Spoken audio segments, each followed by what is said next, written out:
వాలి సుగ్రీవులు యుద్ధం చేసుకుంటుంటే రాముడు చాటు నుండి బాణం వేస్తాడు. వాలి స్పృహ తప్పి కింద పడిపోయి కాసేపటికి స్పృహలోనికి వచ్చి రాముణ్ణి తిడతాడు. భయ్యా, ఆ తిట్లన్నీ నిజమే అని రామాయణం కూడా చెప్తుంది.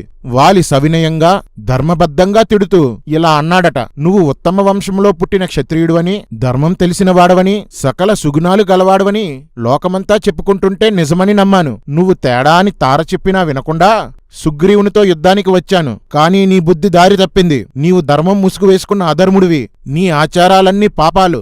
నీవు గడ్డితో కప్పబడిన బావివి, బూడిదలో దాగిన నిప్పువి, సత్పురుషుల వేషంలో ఉన్న పాపాత్ముడివి, ధర్మాన్ని అడ్డుపెట్టుకుని లోకాన్ని మోసం చేస్తున్నవాడువు. నేను నీకు ఏ అపకారం చెయ్యలేదు. నన్ను ఎందుకు చంపావు? పక్కవాడితో యుద్ధం చేస్తుంటే మధ్యలో వచ్చి ఎందుకు చంపావు? నీవు మునివేషంలో ఉన్న అధర్మపరుడివి. సరైన పుట్టుక పుట్టినవాడెవడు ఇలా చేయడు.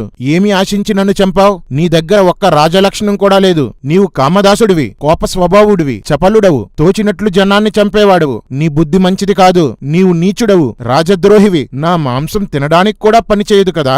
ఎందుకు చంపావు? నీలాంటి వాడి పాలనలో పడిన భూమి దిక్కులేనిది. నీవు కపటివి, నక్క వినయం గలవాడువు. గొప్ప దశరథుడికి నువ్వు ఎలా పుట్టావు? నువ్వే కనుక నాతో ఎదురుపడి యుద్ధం చేసుంటే క్షణంలో చంపేసేవాణ్ణి. పాము కాటు వేసినట్లు చాటు నుండి బాణం వేశావు. నీవు సీత కోసం సుగ్రీవుణ్ణి కాకుండా నన్ను ఆశ్రయించి ఉంటే ఒక్కరోజులో తెచ్చి ఇచ్చేవాణ్ణి, రావణుణ్ణి బంధించేవాణ్ణి. కాని నీవు సుగ్రీవుని కోసం నన్ను చంపుతున్నావు అని ధర్మబద్ధంగా అన్నాడట.